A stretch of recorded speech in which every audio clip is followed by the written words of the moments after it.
来看台电推动家人的协和电厂改建，要起天然气接收站，引起当地民众反弹。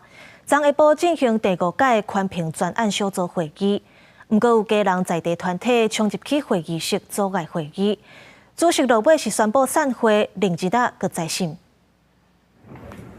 不好意思，先生还不能进来。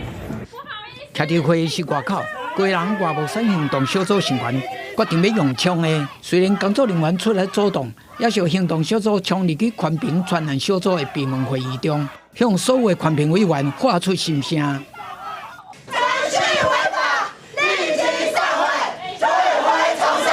会议室敢若2个警员面对总入来抗议群众，无法处理。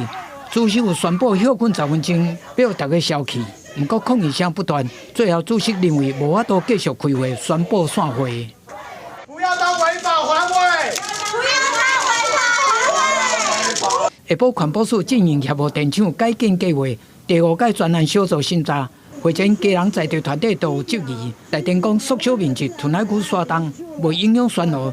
不过调查点拢无咧屯海区，是咧骗人。他甚至是选择一些好像是说能够代表，但其实你仔细去探究，根本没办法代表。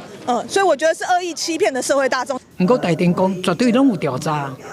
生态资源最丰富的地方在填海区，我们也是不管是2.0、3.0，我们都做了密密麻麻的点。为着北东电网一直增加的用电需求，台电推动协和电厂改建，新增加2座燃气机组。